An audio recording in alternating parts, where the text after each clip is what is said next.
Well, I've had a shadow person experience, which honestly scared the tar out of me, Nick. I'm sorry, but it terrorized me. In my hem shack at the main house, about 2-3 weeks before the show, doing research for the show, late at night, and there was one. I looked to my right. I guess something caught my eye. I looked to the right, and here was this.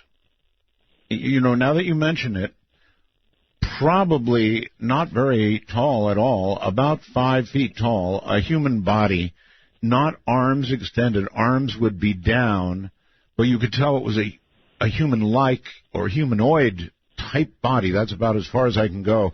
You could actually see through it partially. And I startled, and I started to turn around, and the damn thing was behind me, and again I could see through it. And then I'm, at this point, really freaked out, and I turned to my left, which is where the door would be to get the heck out of that room. And there it was to my left. It eventually just went kind of like that, and it was gone. But it was real. I'm telling you, Nick, it was a real something. I don't know what. But are you saying there is a relationship between these sort of shadow people or whatever they are and Men in Black? Oh, yeah. I mean, one of the interesting things that just stood out for me, what you just said, that, you saw this shadow person when you were doing research for the show, etc. Well, this actually ties in with this paper that Brad Steiger did for the book, where Brad was looking into things, and it was as if the Men in Black knew. In other words, in the same way that he was doing research and they seemed to know and began threatening him, and also via his friends, you were looking into something, and they seem to know, in the sense that they appeared or one appeared. And I get that so much in Men in Black and Hat Man and Shadow People type reports, where it's like when you kind of think of them, they seem to have an awareness that people are thinking of them, and they can lock onto the people who might, if you like, be looking for the answers, and then, they can target them with a potential threat. But, I mean, within the shadow people controversy, which, again, I talk about in the book, there's this sort of subcategory known as the Hat Man, which looks like a shadow person in the sense that it's shadowy, but like the Men in Black, it's typically seen wearing an old-style fedora. But often it's described as like a black silhouette, rather than having sort of a substantial form. It's sort of a cross between a physical entity and a spectre, if you like. But the outline looks like a Man in Black. And then there's another one which is often seen in like a black suit and often a fedora as well, known as a grinning man, where it has this sort of macabre grin on its face, almost sort of, just static, unmoving, as if that's its only, the only impression, the only sort of face it has. And they're sort of amongst the sort of creepiest stories of the grinning man, that people have seen these things. They'll wake up in the middle of the night unable to move, and there's this very often tall and thin, actually the opposite, the Men in Black are quite small, but tall and thin, wearing a black suit, skinny black tie, black fedora, white face, but has this sort of really malevolent grin on its face, just staring at the person. Those reports I know from the people I've spoken to and written about it, probably, amongst some of the most chilling ones. All right, well, would you put these, and I know it's tough to put a label on all these things, but number one, you seem to think they're related.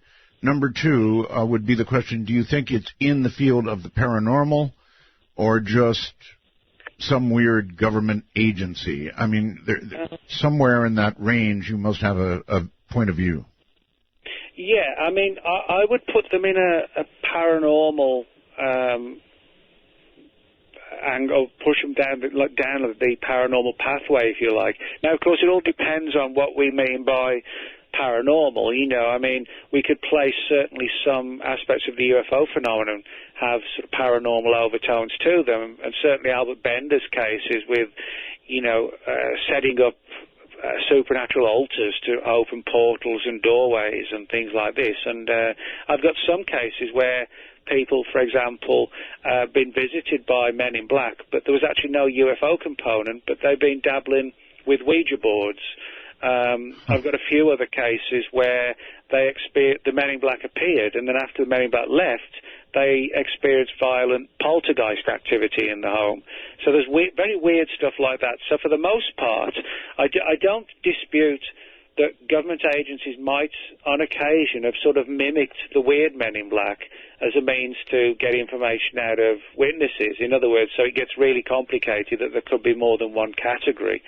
But for the most part, I think these MIB are something that is totally 100% unconnected to government at all.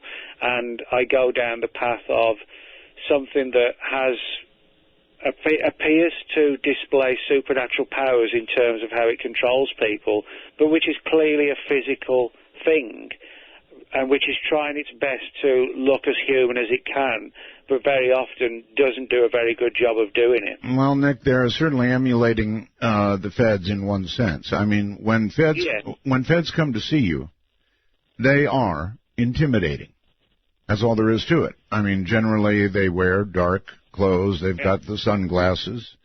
I've had a number of encounters with them. They're not exactly men in black, but they're not far off either. So there's a kind of an intimidation in having two guys who look like this show up at your door. Yeah, and I think, you can make a good argument that a great deal of research might have gone into it on their part to find the most intimidating way to approach people. And what better than turn up at midnight with a black fedora, a black trench coat, and super white skin and sunglasses even, in a group of three, and just scare the living daylights out of people. Mm-hmm. And it works. I think that motif, that imagery of sort of the fedora and the trench coat, it goes back to sort of film noir type things and Humphrey Bogart gangster movies. People have that image of sort of the chilling, menacing man in black, Well, it works. It does, and that's our, for us, that's the downside of it all, is that, people find themselves in really dangerous situations. I mean, I've spoken to people who felt their lives were sort of psychologically scarred by these encounters. I mean, one of the reports I included in the new book was from someone who was told this story back in the 1930s, a very old guy now, and he kept quiet about it for years, fearful of, if I say too much, are they going to come after me? And just sat on this story. And I get so many like that, where somebody will say, I'm 62 now or whatever, and this happened to me when I was 17. And I know what's coming next, that they're going to say, well, I didn't want to talk about it because the first visit was enough and I never wanted to see him again, so I stayed quiet for 40 years. Well, again, you've had so many reports now, Nick, that I really have to ask, do you notice anything in the demographics? Do you notice anything in the type of people that are contacted? Do you notice any similarities or many similarities in the stories that people tell you, or what? Well, actually, that's a good point, because, there are certain things you can look for that you do see quite prevalent, through a lot of these reports. One, as I said, is the fact that most of them turn up at night, and I don't think that's coincidence. If you're trying to blend in and you're walking around the streets, the best way to do it is when it's more and more difficult to see it, which is obviously after the sun's gone down. Now, in terms of the people who actually get the visit, this, I think, is one of the reasons why it's been so difficult to predict where and when they might turn up. And that's specifically because it really is at random. If it was just UFO researchers, well, we could all keep a lookout for each other. But, I mean, I've got some reports where it's abductees that got visited, or contactees.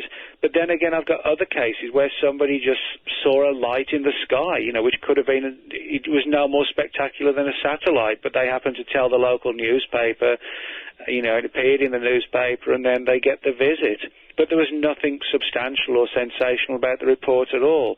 I've got other cases where, for example, as I mentioned, there was the Ouija board connection, and that's totally separate to the people who claimed UFO encounters. So, in other words, it's even I have to grudgingly admit, it's been incredibly difficult to try and predict where and when they might turn up, because their activity is so bizarre and as random as the reports are in terms of where they occur, when and why. But what I can say is that for the most part, the people who get the visit have had some sort of profound UFO encounter, and it's typically been where I guess the person's had more of like a close encounter, possibly with entities, or they've seen something land, and it hasn't just been a light in the sky, or even just a disc in the sky. It's been something more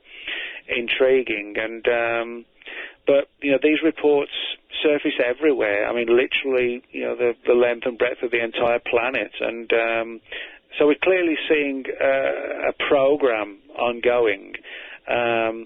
And the other big issue, of course, is the mode by which they ask the questions. It's all very skillfully played out. All right. If I might, how often in the reports, Nick, is it vocal versus some sort of telepathic method? Well, that's a good question. I'll tell you why. Because the Men in Black often do ask questions, but they're often asked in sort of very stilted, cautious way. One witness actually described it, the speech, as something along the lines of a person who might have a bad stutter and who has to really concentrate to overcome the stutter. So they speak slowly and deliberately. And a lot of people have said something along those lines. Now, what's really weird is that I've probably got 9 or 10 cases where the witnesses, none of them knew each other, but they said something which was almost identical. And they felt that the Men in Black, when they're asking the questions, that they were saying the words in almost like parrot fashion, in the sense that they didn't understand what they were saying, but they were just programmed to say, or ask certain questions. You imagine, for example, if you heard a 20-second recording of somebody speaking in Russian, if you played that over and more and more times, you could actually repeat exactly what they were saying, but you wouldn't have any understanding of it. You would just be, listening to it and then repeating it eventually when you'd got it. And that's what a lot of people have said. As I said, I've got more than a handful of reports where people have said they didn't actually think the Men in Black, for whatever reason, they didn't feel the Men in Black actually understood what they were saying. It was almost as if they were sort of biological robots programmed to perform a specific task and go out there and, interview the people or silence them.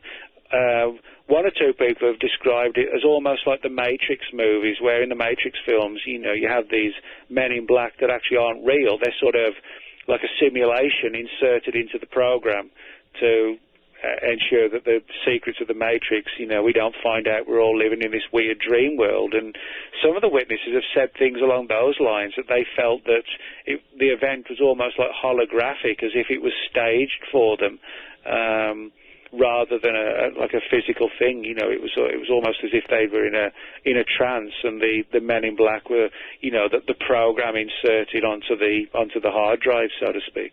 Well, it is, to me, here comes that word again, but it is terrifying for me to imagine not having the ability to act on my own thoughts, or for that matter, to have my own thoughts, to have something intervene and create thoughts in my own mind that I would then act on. That's really terrifying. I mean, that's control, right?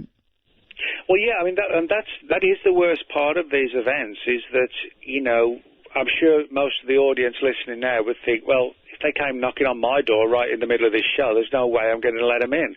And that's what everybody says, but everybody does let them in. And as I said, there have been cases where people have broken the spell, and I actually think the term spell is actually a quite apt one and relevant one.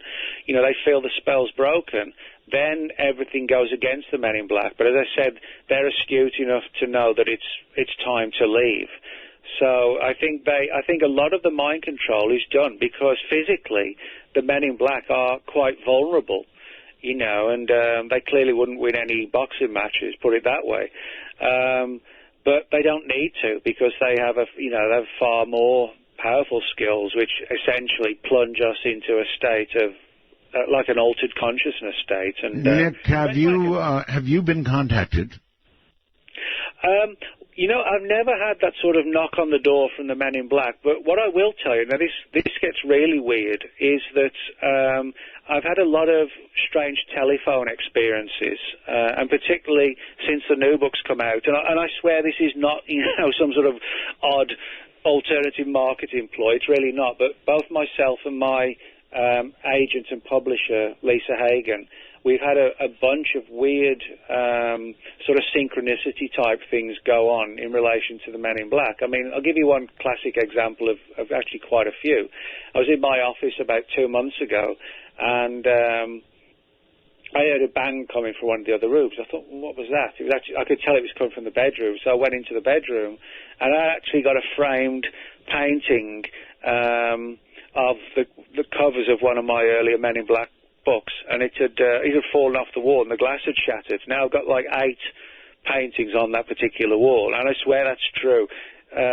This one picture of the Men in Black fell off the wall, glass was everywhere, and it actually happened right when I was opening the Word document of the book to put the final edit to it before it went off to Lisa to be published, and that was just like bizarre. But I found that when I'm writing and even talking about the Men in Black, it's as if they kind of know. I know that sounds strange and bizarre, but it's almost as if you look into them, that they have almost like a radar, and these things seem to know when you're looking for them. You know, you pop up on their radar, so to speak.